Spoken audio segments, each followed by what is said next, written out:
Hello, friends. Patrick here. It's Friday, February 18th. It is the beginning of Family Day weekend. I hope you've had a great February so far and you're queued up to have a nice, relaxing family weekend.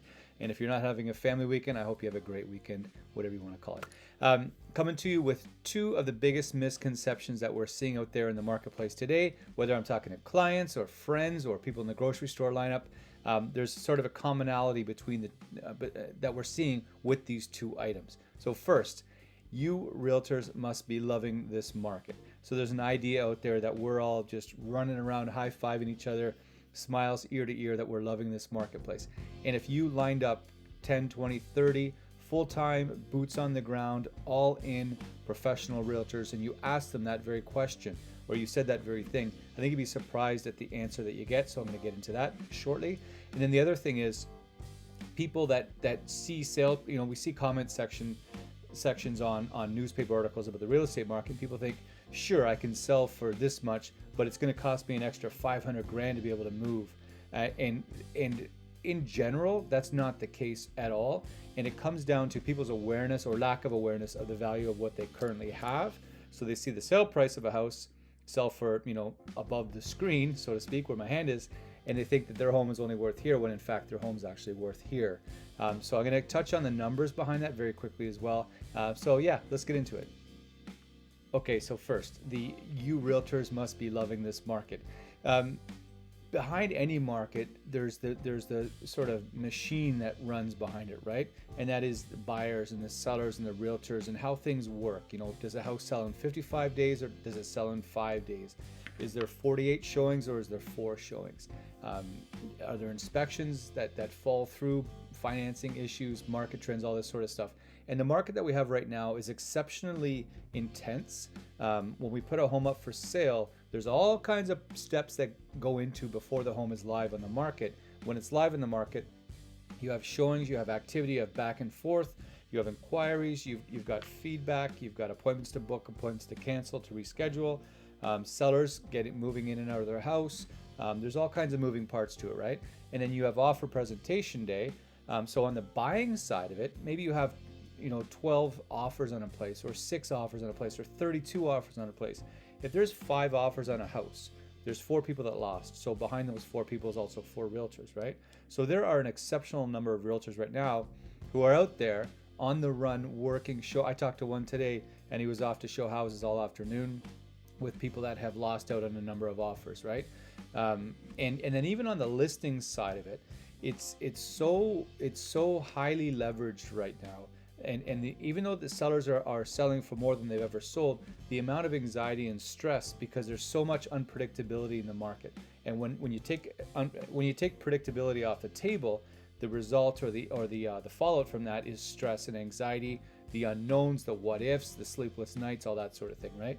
And even when a house sells, sometimes a house will get so much money that the seller sits back and they don't even know what to think. Right? And then there's the worry. Do they have the financing? Will the mortgage go through? How will it appraise? What happens on closing day? What if there's an issue? So it's not like, 4 years ago, 3 years ago, we had 55 days in the market. We had a market that was much more stretched out. It moved slower. There was time to think. There was time to ponder, all that sort of stuff. So us in our day-to-day right now we always work, right? If you ask, again, the boots on the ground, full-time professional realtor, they're always working. They love, there's nothing more than we love than to be busy, but good busy. And sometimes right now, a lot of the work that's getting done is wheel spinning busy, doing the same thing for the 9th time in a row, and then failing, and you dust yourself off, you pick yourself up, you regroup, you put a smile on your face, you grab a coffee, and you march on and you go to the next one, right? And so again, the feeling or the interpretation of this market that realtors must be quote unquote loving it. Again, I think if you asked your realtor or if you know a realtor and asked them what their thoughts are, I'd be curious to see if they had a differing opinion than what I've got. But I've asked a lot of people lately, and I know just from talking to other agents as well, when you have chats with them, you say, hey, how are you finding things? You hear weary voices out there because this has been a track meet really since COVID shut things down and things kicked back up in May 2020. It's been a wild ride, and largely it's been mentally taxing. A lot of mental capital has been spent keeping things going in this kind of marketplace. So yes, do we love this market? I don't know if love is the right word. I think the great realtors that are out there are finding a way to work through it and take care of their clients and do the right thing and move people from house to house, that sort of thing. But I think if you asked an agent what market they would prefer, this one or the one with 55 days in the market, where there's showings here and there, and there's a home inspection, and there's a negotiation, and things sort of work in a more organized fashion. Imagine checking into an airport that's mayhem and there's lineups everywhere and you don't know where to go, and the staff don't really want to help you because it's too chaotic, and you get up to check in and your bag is overweight and you got to take stuff out of it. Imagine that process versus just strolling into an airport and there's music playing and there's space and there's no lineups, and you can go and ask somebody for help, and then you can go over here and you grab a coffee, and sure, no problem, we have lots of time, go grab a magazine. Those are two different experiences, right? And that's two different markets. So the market we have right now is the lineup and the relative chaos, and the bags, it needs to get thinned out a little bit, and we're late, we better get going, and the security and all this other. So that stuff weighs on you and eventually makes you not want to travel. And to some extent, that's what's going on in our marketplace. As for us on the realtor side of it, imagine on the buyer and seller side, that's a whole other video for another day. But yeah, I just wanted to touch on that as far as where realtors are coming from right now and in their day-to-day experience. Misconception number 2. I think I saw it on Facebook or at the bottom of a newspaper article or something like that. And it was somebody saying that, sure, I can sell my house for big bucks, but I'm going to have to spend another 500 grand to get what I want. I guess in theory that could be the case, but typically people, when they sell and they buy something, they're going reasonable steps. They're not going from a 24-foot boat to a 90-foot yacht. They're going from here to here. So they're going from a detached home, maybe it's downtown core, it's an 800 square foot 2-bedroom bungalow, and they want to get a bit bigger of a home on a 50 by 120 lot in the north end, right? Or they're in a smaller north end, story and a half, and they want to get into a 2-story with a garage, that sort of thing. But in general, that's the step. It's not, unless somebody wins the lottery or you've got 2 families merging together, they need a large home. But in general, people move in reasonable, rational steps from A to B. So let's look at the downtown core. Somebody living in a detached house downtown, so sort of Ontario over to Niagara, from Welland up to Carleton, that sort of quadrant, right? 2018, that house on average was $285,000 for detached house in that area in the first couple months of first 2 months of 2018, $285,000. So far here in 2022, that same house is $668,000. So it went from 285 to 668 from 2018 to 2022. That's a big jump, right? Sure, big numbers.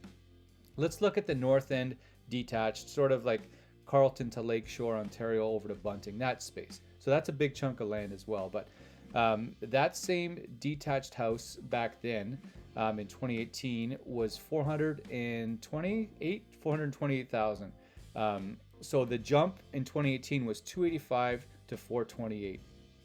Now, first 2 months of this year, 834,000. Huge number, no doubt.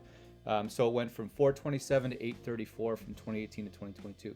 But if you look at current day, 668 to 834,000.